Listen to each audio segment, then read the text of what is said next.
Hello बच्चों। बेटा last video में हमने terminal potential difference V and EMF of the cell के बीच एक रिलेशन डिराइव किया था और वो रिलेशन आया था हमारा V equal to E minus I R. और बेटा ये रिलेशन कब आया था? जब एक सेल से I करंट आप ड्रॉ करते हैं, ठीक है, यानी वो जब डिस्चार्ज होती है तब। एक लोड रेजिस्टेंस आपने लगाया था उस सेल के अक्रॉस और वो I करंट ड्रॉ कर रही थी उस लोड रेजिस्टेंस के अक्रॉस, तब हमारा V और E में ये रिलेशन आया था। तो डिस्चार्जिंग केस में जो V था वो हमारा EMF से लेस आया था। फिर हमने एक क्वेश्चन डिस्कस किया था कि क्या ऑलवेज V लेस देन होगा EMF। फिर हमने वहाँ बताया कि नहीं, हमेशा ऐसा नहीं होगा, क्योंकि चार्जिंग के केस में जो टर्मिनल पोटेंशियल डिफरेंस है वो हमारा ग्रेटर देन EMF आता है। और चार्जिंग केस में जो हमारी इक्वेशन आई थी वो V equal to E plus I R आई थी। ठीक है बेटा, यहाँ पे V क्या था हमारा? टर्मिनल पोटेंशियल डिफरेंस, E हमारा EMF of the cell, I current drawn from the cell, ठीक है, और R internal resistance of the cell.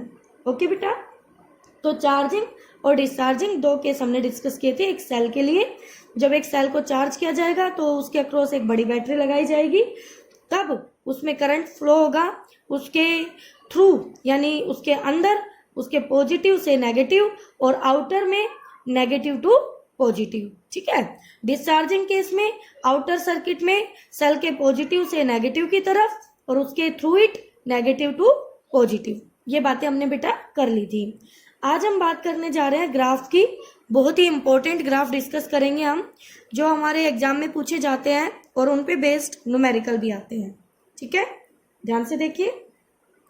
सबसे पहले आता है कि हम EMF का रिलेशन देखना चाहते हैं एक्सटर्नल लोड के साथ, कि अगर हमारा एक्सटर्नल लोड हम चेंज करें, एक सेल है, उस सेल के अक्रॉस, मान लीजिए ये आपकी एक सेल है और ये इसका इंटरनल रेजिस्टेंस है और आप इसके अक्रॉस ये कोई लोड रेजिस्टेंस कनेक्ट कर रहे हैं, ठीक है, तो इस सेल के EMF पे कोई फर्क पड़ेगा हम इस R को चेंज करते हैं तो बच्चों ये जो सेल है ये अपनी EMF जो लेके आएगी अपने साथ, क्या ये सेल जब बनाई जाती है तब डिसाइड किया जाता है कि इसका जो EMF होगा वो कितना होगा, इसका इंटरनल रेजिस्टेंस कितना होगा? बिल्कुल।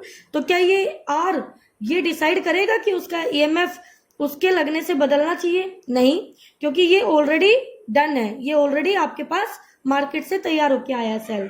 जब आप मार्केट से सेल लेके आए थे निप्पो का, तो आपका निप्पो का जो सेल था वो सेल आपका 1.7 वोल्ट का था मान लीजिए, तो वो 1.7 वोल्ट थी, वो उसकी EMF थी बेटा। क्या थी उसकी? EMF थी। और वो EMF इस R पर डिपेंड नहीं कर रही थी कि आप उसको कितने लोड के अक्रॉस कनेक्ट कर रहे हैं। ठीक है, तो हमारा यहाँ EMF इंडिपेंडेंट आ जाएगा R के, यानी R की पावर 0 पे डिपेंड करेगा। तो आपका ग्राफ कैसा आएगा?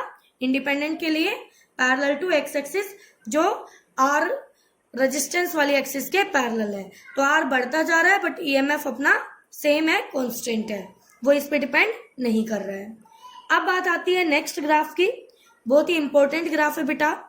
टर्मिनल पोटेंशियल डिफरेंस यानी V का R के साथ। V जो है पोटेंशियल डिफरेंस वो एक्सटर्नल लोड के अक्रॉस है। जब आपने एक सेल कनेक्ट की है तो जब उस लोड से I करंट जाएगा तो इसके अक्रॉस जो पोटेंशियल डिफरेंस होगा वो आपका V होगा, जो IR के बराबर होगा। ठीक है, इसके EMF की जो पोटेंशियल थी, EMF जो आपका टर्मिनल पोटेंशियल डिफरेंस था ओपन सर्किट में वो ज्यादा था, लेकिन क्लोज सर्किट में जो टर्मिनल पोटेंशियल डिफरेंस आया वो कम आया। क्यों? क्योंकि कुछ पोटेंशियल इसकी इंटरनल रेजिस्टेंस ने खा लिया अपने अक्रॉस। ठीक है बेटा, तो यहाँ से V इक्वल टू क्या है हमारा? IR। I क्या है बेटा? इस सर्किट का करंट जो इसकी EMF और एक्सटर्नल लोड और इंटरनल रेजिस्टेंस पे डिपेंड करता है। तो EMF अपॉन में R प्लस R हमने करंट फाइंड आउट किया था, तो V इक्वल टू हो गया हमारा E अपॉन में R प्लस R इंटू में R। अब इस R को हम थोड़ी देर के लिए ऐसे इनवर्स में ले जाएंगे, तो यहाँ पे इनवर्स में जाएगा तो R के नीचे R तो 1 बना और इस R के नीचे R किया तो R बाई R आ गया। तो ये रिलेशन आपको देखना है और इस रिलेशन को आपको ध्यान से देखना है वेरिएशन चेक करने के लिए कि R के साथ V का क्या वेरिएशन आता है। तो शुरू करते हैं बेटा। जब इनिशियली आपका लोड आर 0 है, तो जब हमारा ये 0 होगा तो हमारा वी भी 0 है, पोटेंशियल ड्रॉप 0 है। ठीक है, तो हमने पोटेंशियल ड्रॉप हमारा वी 0 हो गया।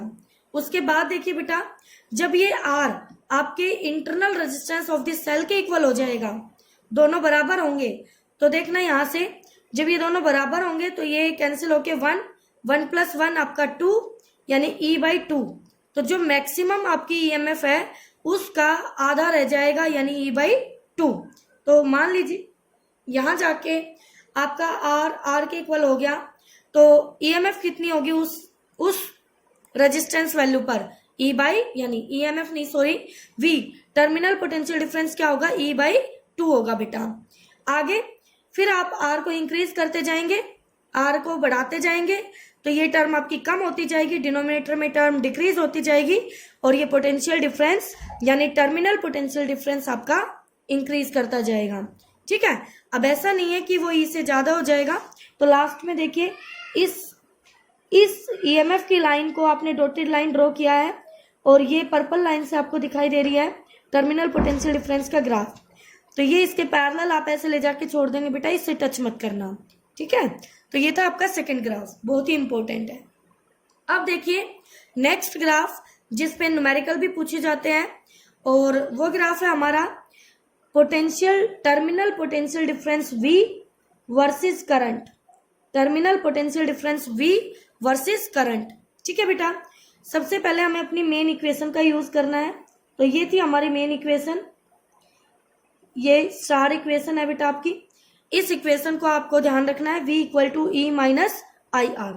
ठीक है बच्चों, इस इक्वेशन को मैंने थोड़ा सा रीअरेंज करके लिखा है। तो V = मैंने IR को ऐसे लिख लिया -RI + E को बाद में, और अब इस इक्वेशन को मैंने कंपेयर किया Y = mx + c, जिसमें Y V पोटेंशियल को रिप्रेजेंट कर रहा है, X करंट को रिप्रेजेंट कर रहा है, M स्लोप है जो कि नेगेटिव है यानी R को इंटरनल रेजिस्टेंस को रिप्रेजेंट कर रहा है। तो नेगेटिव स्लोप हमें क्या देगा, इंटरनल रेजिस्टेंस देगा, और जो पॉजिटिव इंटरसेप्ट है वो आपको C जो इंटरसेप्ट है वो आपको EMF देगा। ठीक है बेटा, पॉजिटिव इंटरसेप्ट की वैल्यू। तो देखिए क्या यही कर्व हमारी नेगेटिव स्लोप के लिए आती है, बिल्कुल। ठीक है, इंटरनल रेजिस्टेंस किसी सेल का फिक्स होगा तो ये कर्व भी देखो स्ट्रेट लाइन है, तो इसका स्लोप भी फिक्स है, कांस्टेंट है हर जगह। तो इसका R जो है वो नेगेटिव स्लोप के इक्विवेलेंट है। अब देखो यहाँ पर बेटा दो पॉइंट डिस्कस करने जा रहे हैं, point A and point B। Point A पर अगर मैं ध्यान से देखूं तो करंट की वैल्यू 0 है। देखो ये करंट, ये एक्सिस, तो यहाँ पे 0 करंट पे जब करंट नहीं होगा सर्किट में तो वो ओपन सर्किट होगा, और ओपन सर्किट में जो टर्मिनल पोटेंशियल डिफरेंस होता है क्या वो हमारा ईएमएफ के इक्विवेलेंट आता है, बिल्कुल। तो वो इस इक्वेशन से भी आपके पास आएगा।